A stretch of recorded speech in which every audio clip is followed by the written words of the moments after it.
بسم الله الرحمن الرحیم. سوره نوح. این سوره است درباره نوح، چون در اینجا بیان شده از یک پیغمبر موحد که نوح علیه السلام است. این سوره مکی هست، در مکی مکرمه یا قبل از هجرت نازل شده و اصول اعتقادی را بیان میکنه. یعنی برای ما و شما میگه که این پیغمبر ما صلی الله علیه و سلم اونمو سلسله پیغمبرها را پیش میبره. این سلسله پیغمبرها چی بود؟ که از زمان آدم علیه السلام و اولین رسول نوح علیه السلام است تا رسول الله صلی الله علیه و سلم، و آدم علیه السلام نبی بود. اعوذ بالله من الشیطان الرجیم. بسم الله الرحمن الرحیم. انا یقینا الله متعال میگه ما، و همیشه این سوال شاید شوه که چرا ضمیر جمع استعمال شوه. کسایی که قرآن میفهمن، قرآن شناس هستن، امیر قرآن شناسی میگن. قرآن شناسی ایمانا که وقتی قرآن یک عبارت استعمال میکنه تو مفهومش هم میفهمی. بنابراین دشمنای اسلام نمیتونه که قرآن شناس چی کنن؟ در شبهات پرتن. بعضی کسا میگه که الله خو یگانه هست، اینجا خود جمع استعمال کرده. انسانی که قرآن شناس است میگه بله الله متعال در جایی که توحید بیان میکنه، وحدانیت خود، ضمیر مفرد استعمال کرده. قل هو الله احد. هو او ذات یگانه است، احد یگانه هست. الله الصمد، الله الصمد بنیاد است. لم یلد یعنی هو لم یلد ولم یولد، هو لم یولد ولم یکن له کفوا احد ولم یکن له هو. اینجا ضمیر چی است؟ مفرد است. چرا؟ جای توحید است. باز در جایی که الله عظمت خود بیان میکنه، قدرت خود بیان میکنه، کبریا و جلال خود بیان میکنه، باز یه ضمیر چی استعمال میکنه؟ جمع را استعمال میکنه. در زبان عربی همین قاعده هست. شما که نامه های هارون رشید در ادبیات عربی یا در تاریخ اسلام اگه بخورین، نامه هایی که هارون رشید بر پادشاه روم روان میکرد نشته نمیکرد که انا هارون رشید، نشته میکرد نحن هارون الرشید. چرا نحن نشته میکرد؟ بر پادشاه روم چی خدا نشان میداد؟ زور و قدرت و عظمت و مالکیت خدا نشان میداد. هارون رشید برش میگه که ما خود ضعیف نیستیم، قوی هستیم. الله متعال یعنی اسلوب زبان عربی هست. کسی که عربی شناس است و قرآن شناس است و زبان شناس است دیگه پاره خوبتر میفهمه. کسایی که کفر شناس است، مشرک شناس است، مرتد شناس است، ملحد شناس است، این بیچاره باز گپا را درست در کرده نمیتونن، چون او از قرآن کرده کافر زیاد میشناسه، گپای زیاد از کافرها را میخوانه. الله متعال میگه اعوذ بالله من الشیطان الرجیم. بسم الله الرحمن الرحیم. انا یقینا که ما با عظمت خود، با جلال خود، با کبریای خود، با بزرگی خود ارسلنا فرستادیم کی را؟ نوح علیه السلام را الی قومه، با قومش. ان انذر، الله میگه ما برش گفتیم که برو تو پیغمبر هستی بترسان قومک، قومت را، من قبل پیش از که ان یاتیهم بیاید برای ایشان عذاب علیم، عذاب دردناک. قال میگه گفت نوح علیه السلام یا قومی، ای قوم من، انی لکم نذیر مبین، انی یقینا که من لکم برای شما هستم، نذیران بیم دهنده، ترساننده، پیغمبر مبین آشکار. پیغمبر چی میگه؟ وظیفه پیغمبر چی هست؟ ان اعبدوا الله، که شما فقط الله را عبادت کنین. چرا؟ به خاطر از که همیشه مردم چی میشن؟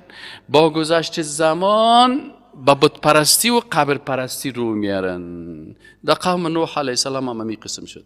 نوح علیه السلام وقتی که آمد، پیش از او دیگه پیغمبر بودن، یا مثلا آدم علیه السلام بود دیگه، این مردم موحد بودن. شیطان آمد بر از اینا چی گفت؟ گفت همین دوستای الله که میموره، شخصیت های خوب، پیغمبر زاده یا مثلا یک ولی یا یک نبی یا یک شخص خوب میموره، ای که مرد اینجا یک چوکی رو بانین، عکسش هم بانین. این مردم چی میکنه؟ میگه والا باید عکسایش نصب شود. ای که عکسش دوری اول نصب کرد، آلی شکای خورد در بین ازیا کلان شد که در مجلس میگه که یک دانه عکس ماندگی است. دیگر روز بر ازیا گفت شما خب مثل پدرایتان واره چی نیستین؟ وسوسه شیطان است. شما خب مثل از اونا واره ضعیف نیستین، خیلی چی کنیم؟ گفت امی عکسه وقت زیبا نمیگه. او پدر کلانتان خب بیچاره ضعیف بودن، شما یک ذره قدرت زیاد دارین، شما چی کنین؟ امیره مجسمه جور کنین. مرحله دوم عکس به چی تبدیل میکنه؟ به مجسمه. نسل اول عکس آوردن زیاد، تق تق تق تق تق تق عکس گرفتن بود، اونجا عکس بان، اونجا عکس بان، اونجا عکس بان، یادگاری. نسل دوم که شد، عکس به چی تبدیل کرد سرشان؟ مجسمه. نسل سوم که آمد، شیطان دیگه متاساس خطوات شیطان است، آمد برش گفت که خب این پدرتان اینجا چرا مجسمه را مانده؟ نمیفهمیم. گفت نه، اینا دوستای الله بوده، شخصیت های بزرگ بود، پدرایتان خوش داشتن. چی میرین مستقیما به الله عبادت میکنین؟ اول پیش از این مجسمه برین. و کسایی که باز در قبر بود باز میگه اول در قبر برو، این دوست الله هست، این مجسمه دوست الله هست. بازی دست ترا گرفته به کجا میبرن؟ ترا باز قریب میساز به الله. خب چی کنیم؟ گفت استاد برای یگان مرغ بیارین زیر پایک شلال کنین، یگان گوسفند بیارین، یگان توت بیارین، یگان تلخان بیارین، یگان گندم بیارین، یگان چیز فلانی رو بیارین. یکی را آوردین یا زیر پای از یا ماند. دیگر روز این انسان چی شد؟ ای نه مردم. دیگر روز گفت که آل هر کس که راستن می اول پیش کی میره؟ پیش بت میره. پسان نام الله بیخی از پیش از اینا فراموش شده عبادت الله. پس عکس پرستی، قبر پرستی از این خاطر در اسلام قانون است که رسول الله هم علی رضی الله عنه گفت برو تمام قبرهایی که از یک بلست اینه میگه یک خاکش زیاد است کلش خراب کو. از این خاطر قبر فقط عمق میموند که اونم خاک خودش در سرش چی شود به مو اندازه که نفر گور شده خاک میگه که اما قبر فهمیده شود قبر است. خوار عاجز هم تو باش. اگر نه که دیسه قالینا را آوردی و سمت کردی و دیوالا کردی، باز مردمای جاهل قبر پرستش نمیکنه، آینایش پرستش میکنه، تکی زریش پرستش میکنه، طوقش خوشش میکنه، باز طوق ببینی بغل کرده. اینه از این خاطر رسول الله صلی الله علیه و آله گفت چی کنین؟ کلشانه قبر صحابه متعامل که شما در مدینه منوره برید، قبر صحابه متوجه است. صحابه‌ای که شخصیت‌هایشان بسیار بزرگ است، اما قبرشان تو قبر سادی. چرا که مردم قبر پرستی نکنه؟ و به می خاطر بود که رسول الله صلی الله علیه و آله وقتی که اول آمد، مردم چون در جاهلیت بود پرستی و قبر پرستی بود، گفت هیچ صحابی حق نداره در قبرستان بره، فقط که مرده را دفن کردی برده. باز پسان حدیث شریف میگه کنت نهیتکم عن زیارت القبور. باز گفت من شما را اول منع میکردم از قبر رفتن به قبرستان، چرا که شما عقیده را درست نمیفهمیدین، توحید درست نمیفهمیدین، عادات جاهلیت بود. حالی که توحید فهمیدین، انسان موحد به زیارت میره لکن قبر پرستی نمیکنه. در رفتن به زیارت سه حالت است. یکی حالت موحد است، یک انسان عقیده درست داره، میفهمه که صاحب قبر پیغمبر الله هست یا ولی الله هست، میگه السلام علیکم اهل دیار من المؤمنین و المسلمین غفر الله لنا و لكم. شما را الله ببخشه، ما را ببخشه، شما پیش از ما رفتیم، ما بعد از شما میایم. باز یک چند دقیقه یک گوشه سائل میکنه، یا الله پیغمبر وفات کرد، یا الله صحابه وفات کردن، یا الله فلانی جنرال وفات کرد، یا الله اونجا یک طاغوت دفن است و امونه مردار شد اونجا هست، یا الله اون خوب مرد خراب مرد، ما هم میمرم. این زیارت رفتن توحیدی هست. زیارت رفتن شرکی چی هست؟ که مشرکین وقتی که در قبرستان می رفتن با صفات الله را به صاحب قبر می دادن. باز این صاحب قبر صفات الله را می دادن. باز برش می گفتن او صاحب قبر برای من یک بچه بده، یک تا دختر بده، مرا نجات بده، مرا شفا بده، مرا مریض مجور بکن، تو غیب میفهمی، تو از کل حالت ما خبر هستی، تو مرا یک سنگ که در چیز تق تق تق تق تق تق خوب هستی، جور هستی. این حال مردمای مشرک چی میکردن؟ صفات الله را به کی میدادن؟ به صاحب قبر میدادن. این قبر مشرکین بود. و بدعتکارا چه قسم میرن؟ بدعتکارا باز از سر قبر وقتی که میرن کارهایی را میکنه که رسول الله صلی الله علیه و آله و صحابه نکردن. سر قبر برقص و سر قبر میله بگی و سر قبر دول بزنه، سر قبر میتایی بخو، چای توزیع کو، مجلس بگو. خود بعضی قبرها میری از اینکه اونجا چای شیرینی و کلچه و کیک هست، هیچ مرگ یادت نمیاد. کاش خانه من اینجا می بود. اینقدر لوکس است. اینقدر لوکس ساخته که چی براتون بگم. از این خاطر وقتی که بعضی اوقات در قبرها قبر پرستی میشن، خطرش رایی است. ما در هندوستان وقتی که رفتیم، یک اوندو بود که ما را برد شهر ممبای هند رفتیم. اونجا که رفتیم یک روز اوندا ما را گفت که بیاین شما را، باز ما را یک روز که درس نمی بود، یک سمینار اقتصادی بود اونجا ما رفته بودیم. خب بالاخره باز روزایی که رخصتی می بود ما را یک جای لوکس می برد، موزیم منو نشون میداد. یک روز گفت بیاین که یک جای اسلامی شما را ببریم. ما را برد می بین بحر در بین شهر ممبای هند که است، سابق بمبئی میگفتن آل ممبای میگن. در مفوسط اون شهر بمبای است یا بمبئی است نمی است چی است؟ یک دانه یک بحر است، در وسط بحر یک دانه قبر است آجی علی. که از اون دو وقتی که ما رفتیم اون دو را گفتم که تو هم اینجا میری؟ گفت ها. این ترجمان ما بود. گفتم که اینجا چی است؟ گفت اینجا یک قبر است، یک شخص بسیار خوب است اینجا دفن کردن. ما گفتم شما اینجا میرین؟ گفت بین مسلمان و هندو هیچ فرق نیست اینجا. ما گفتمش که تو عجب دیوانه هستی، بین مسلمان و هندو چطور فرق نیست؟ برای ما گفت که پروفسور don't use your forces. گفت اینجا زور آزمایش نکن. گفت افغانستان نیست اینجا، گفت هندوستان است. دلیل بگو. گفتم چی دلیل؟ گفت دلیلی است که ما میگیم که رام خوب آدم است، مسلمان های این منطقه ما در منبای است. گفت من افغانستان کار ندارم، من این منطقه خود گپ میزنم. گفت ما میگیم که رام خوب آدم است، رام یک شخص خوب بود، بسیار آدم با تقوا بود به نظر ما، و اونا میگه حاجی علی این بسیار خوب آدم است. صحیح؟ گفتم بله. گفت ما رام مجسمهش ساختیم، از ما این قسم است، اینا از حاجی علی را مجسمهش نساختن، قبرش جور کردن. چی قسم باشه چی قسم باشه، آدمی آدمیه، آدم آدم است. از ما این قسم است، از شما این قسم است. خب این شد از نگاه قیاس دو آدم، وام خوب آدم یا هم خوب آدم، از اون مجسمهش از این قبرش. گفت ما گرد مجسمه رام میگردیم، چرخ میزنیم، مسلمان ها گرد قبر حاجی علی چرخ میزنن. ما گفتم این کارا رو نمیکنن. گفت نه بیا من نشانت بدم میکنن. ما پیش رام وقتی که میریم میتایی میخوریم، مسلمان ها پیش حاجی علی میرن میتایی میخورن. ما پیش بت رام رکوع سجده میکنیم، دعا میکنیم، اونا پیش بت حاجی علی رکوع میکنن، سجده میکنن، دست دعا بلند میکنن. ما گفتم سجده نمیکنن مسلمان بر ازا. من گفت خب بیا که من نشانت بدم. باز گفت میریم. ما مثلا در قبر به چیزی بت رکوع سجده دول سرنای نه که دمی مندر داخل میشی خواندن قوالی لکته رام و تیرا. گفت وامی رام ما را حاجی علی جور کردن، تنبور میزن، طبله میزن، ای حاجی علی. گفت بین ما ما گفتم که پارا نزن، مسلمان های کارا رو نمیکنن تا نیست. ما مسلمان ها تنها و حاجی علی یک شخص خوب میدانیم، ما وقتی که میریم به خود از دعا میکنیم خدا و خود از رو ببخشه، دیگه ما این کارا رو نمیکنیم.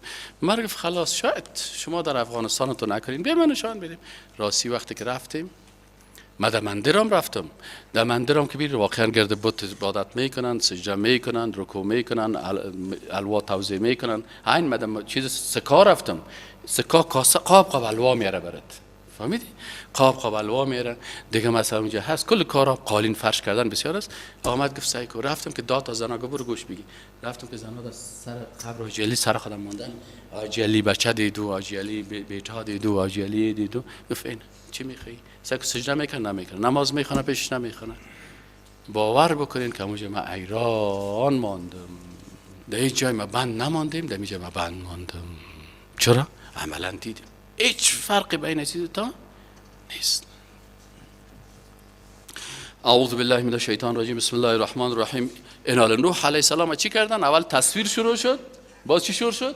مجسمه شروع شد. اینال در قبرستانایشان هم چی می باشه؟ عکس ها بوده در قبرستان و در پیش مجسمه هم عکس ها بود. بعد از مجسمه پرستی شد. مرحله سوم که شد بت پرستی شروع شد. الله متعال نوح علیه السلام روان کرد. اعوذ بالله من الشیطان الرجیم. بسم الله الرحمن الرحیم. ان یقینا که ما ارسلنا فرستادیم نوح علیه السلام را الی قومی، به سوی قومش، ان انذر قومک، این که بترسان قومت از قبر پرستی و بت پرستی، من قبل ان یاتیهم عذاب علیم، پیش از اینکه برشان عذاب دردناک بیاید. قال میگه گفت نوح علیه السلام یا قوم، ای قوم من، انی لکم، یقینا من که هستم برای شما نذیر مبین، بیم دهنده هستم، ترساننده هستم از این قبر پرستی و بت پرستی، مبین به شکل آشکار براتون میگم این کارا نکنین. ان اعبدوا الله، که فقط الله را چی کنین؟ عبادت کنین. ان اعبدوا الله، فقط الله را عبادت بکنین. نماز عبادت است، رکوع عبادت است، نظر عبادت است، ذبح کردن حیوان عبادت است. این خاص بر الله بکنین.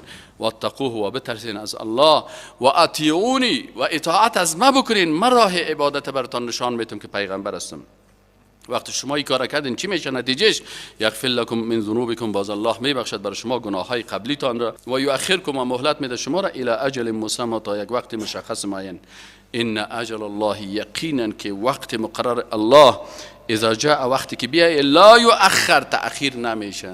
شما نگوین که والا اگه من این کارو نمیکردم نمیمردم، اگه این کارو نمیکرد فلانی نمیشد. نه، اجل الله که آمد دیگه تأخیر نمیشه. یک بانه برش مقصد میشه، فلانی موتر زد، فلانی کشت، فلانی در جبهه کشته شد، فلانی در فلان جای کشته شد، فلانی تو شد. الله متعال میگه اجل الله وقتی که بیای تأخیر کرده نمیشه. لو کنتم تعلمون، اگر شما بدانین. قال، گفت نوح علیه السلام، ربی ای پروردگار من، اینی دعوت قومی، من دعوت کردم قوم خود را، لیل و نهارا، ام شب دعوت کردم ام روز، فلم یزیدهم دعای الا فرارا، هر قدر که اینا را دعا می کردم دعوت من بر از اینا زیادت نکرد مگر چی؟ فرارا. هر وقتی که دعوت میکنم یا فرار میکنن. بسیاری کساست که در مجلس های بیدینی یگان وقت در آینه کلگی منتظر هستن که گپ دین شروع کردی، باز یکی از چی میبرای؟ اینه. این بیچاره قوم نوح عادت و کردن. نوح علیه السلام وقتی که دعوت میکردن چی میکردن؟ فرار میکردن. و اینی کلما دعوتهم، و ما هر وقتی که اینا را دعوت میکردم، جعلوا اصابعهم، میگذاشتند انگشتان خود را، اصبع انگشت میگه، فی آذانهم، در امو سر انگشتای خود در کجا میگشتن؟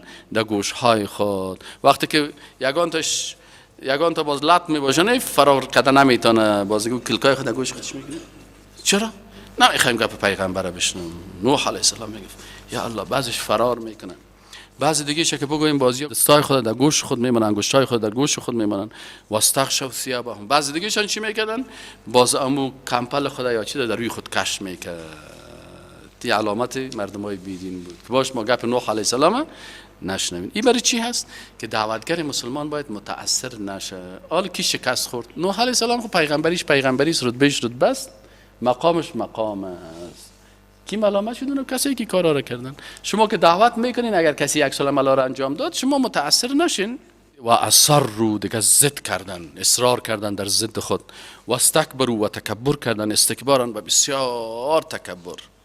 باز نوح علیه السلام میگه ثم اینی دعوتهم جهارا. این کسایی را که دعوت دو قسم است، یکی دعوت فردی است، یکی دعوت اجتماعی. آل نوح علیه السلام برای ما شما میگه که چند قسم از دعوت نوح علیه السلام؟ دعوت همیشه چند قسم می باشه؟ فردی می باشه که یک نفر میری در پولیش میشینی، برادر عزیز نماز اینطور است، روزه‌ای است، توحیدی است، عبادتی است. این دعوت فردی میگه. دعوت اجتماعی است که انسان بلند به کلی گپ میزنه. نوح علیه السلام میگه وقتی که پیش از یا میرفتم که پولی یک تاش میشتم سلام علیکم خوب هستی، یک چهار کلمه از دین بگویم، فرار میکرد. دیگه چه که میگفتم کلکای خود در گوش خود میگرفت، من نمیشنوم. دیگه چه که برش میگفتم قدیفه خود در روی خود کش میکرد. نوح علیه السلام چقدر سختی ها را در دعوت دیدن. ثم اینی دعوتهم جهارا، باز این قسم نشد فردی و مخفی و استاسا، گفت بلند خیستم در مجلس ساشم، السلام علیکم برادرای محترم، میخوایم یک چهار کلمه توحید براتان بگویم که چی تعهدات داره. ثم اینی دعوتهم جهارا، باز من اینا را دعوت کردم با صدای بلند. ثم اینی اعلنت لهم، باز من برشان اعلان کردم. و اسررت لهم اسرارا، هم دعوت علنی کردم و هم دعوت سری. پس چهار قسم دعوت شد: دعوت فردی، اجتماعی، سری، علنی. چهار قسم دعوت از اینا کردم. فقلت برشان گفتم استغفروا ربکم، طلب مغفرت بخواین از ربتان، انه کان غفارا، یقینا که پروردگار شما بسیار بخشاینده است. یرسل السماء علیکم مدرارا، ببینین که شما از خوشسالی میترسیدین، الله متعال از آسمان بر شما آب میاره مدرارا، پای در پای. و یمددکم، الله متعال شما را مدد میکنه به اموال، شما چیز نداشتین مال براتان داد، و بنین و فرزندان براتان داد. و یجعل لکم جنات، و میگردن بر شما باغها، و یجعل لکم انهارا، بر شما جویها. ما لکم، چی شده شما را لا ترجون لله وقارا، که الله را به بزرگی یاد نمیکنین، به عظمت یاد نمیکنین. و قد خلقکم، در حالی که الله متعال خلق کرد شما را اطوارا، به چندین شکل رنگارنگ شما را خلق کرد. علم ترو، آیا نمیبینین کیف خلق الله سبع سماوات، که چه قسم خلق کرد الله هفت آسمان را طباقا، طبقه به طبقه. و جعل القمر، و گردانید مهتاب را، فیهن در بین از این نورا، مثل نور و روشن. و جعل الشمس سراجا و گردانید آفتاب را سراجا چراغ روشن. والله انبتکم و الله شما را مانند گیاه رویانید من الارض از زمین نباتا برویاندن. ثم یعید سپس شما فیها در امی زمین اعاده میکنه و یخرجکم بیرون میکنند شما را اخراجا باز اخراج کردن باز شما را دوباره زنده میکنه از زمین بیخیزانتونه. والله جعل لكم الارض بساطا و الله ذاتی هست که گردانی زمین بر شما مانند فرش لتسلکوا منها تا که برین از آن سبلا در راه های فجاجا گشاده و وسیع. قال گفت نوح علیه السلام ربی ای پروردگار من انهم عصونی یقینا که مردم نافرمانی مرا کردن و تبعوا و متابعت کردن من کسی را که لم یزده ماله و ولده که فایده نمیرسانه به مال و اولادش الا خساره مگر خساره. این بت‌ها و این قبرهایی را که اینا پرستش میکنن بجز از اینکه بعد از اینا خساره را زیاد کنن دیگه هیچ چیز نمیکنن.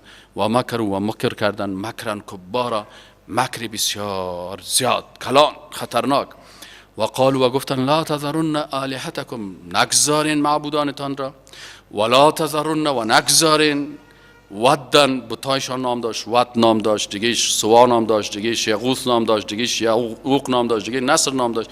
این کلش نام های بتها بود. و قالوا گفتن لا تذرن نگذارین آلهتکم معبودانتان را ولا تذرن و فکرتان باشه که نگذارین همین بت پرستا به دیگه خود نصیحت میکرد ودن ود را ولا سواعا و نه هم بت سوا را ولا یغوث و نه بت که یغوث نام داره و یعوق و نه بت که یعوق نام داره و نصر و نه بت که نصر نام داره. و قد اضلوا کثیرا و بسیار الله گفت یا الله یا بسیار مردم گمراه کردن. این بت ها را میگه به اشکال مختلف جور کردن. بعضی به شکل انسان ها جور کرده بودن بعضی به شکل مرغا جور کرده بودن بعضی به شکل مثلا حیوانات جور کرده بودن. این قسم بت‌های رنگارنگ جور کرده بودن مجسمه پرستی میکردن. و قد اضلوا کثیرا کینن که گمراه کردن بسیار مردم را. ولا تزد الظالمین الا ضلالا و تو هم یا پروردگارا میفهمی که اینا ظالم هستن و برای این ظالما و برای مشرکین تو زیاد نمیکنی مگر گمراهی را. اینا مما خطیاتهم آل الله متعال میگه مما خطیاتهم به سبب خطاها و جرمهایشان همین مردما چی شدن؟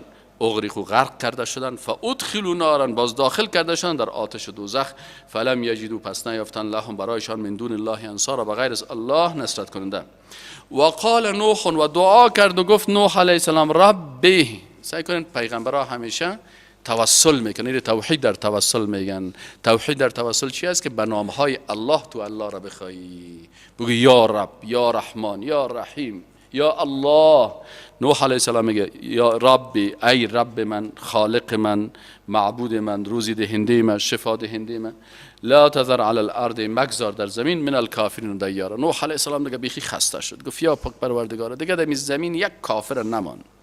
لا تذر مگذار علی الارض در زمین من الکافرین از کافران دیارا یک دیر هم نمان یک جای سکونت برشان نمان. انک انتظرهم اگر پروردگار توی کافرها را بگذاری یضلوا عبادک یا گمراه میسازن بنده های تو را یا هنوز مردم به گمراهی میکشن. ولا یلدو و اینا اولاد هم نمیارن الا فاجرا کفارا. اولاد هم که میارن از او چی تربیه میکنن؟ فاجر و کفار. چرا؟ هر طفل که در دنیا تولد میشه رسول الله صلی الله علیه و آله میگه که ما من مولود الا وقد یولد علی الفطره. هر طفل در دنیا با چی میه؟ با ایمان فطری میه. ثم ابواه باز پدر و مادرش چی میکنن؟ یهودانه او ینصرانه او یمجسانه. یهودی و نصرانی و مجوسی میسازه. آل کافر و مشرک است اولاد خود چی میسازه؟ فاجر تربیه میکنن کافر تربیه میکنن. ربی ای پروردگار من اغفر لی مرا مغفرت بکن. نوح علیه السلام میگه ولی والدی و مادر و پدر هم مغفرت بکن. ولی من دخل بیتی مؤمنا و هر کسی که داخل خانه ما شده به شرطی که مؤمن باشه. یعنی پیغمبر برای کافر دعا نمیکنه. ولی المؤمنین و المؤمنات و برای مردهای مؤمن و المؤمنات و زنهای مؤمن. ولا تزد الظالمین الا تبارا و زیاد مکن برای مردمای مشرک و بیدین الا تبارا مگر بربادی را. این زندگی یک پیغمبر موحد بود که برای ما و شما دعوتی از اونا را نشان داد.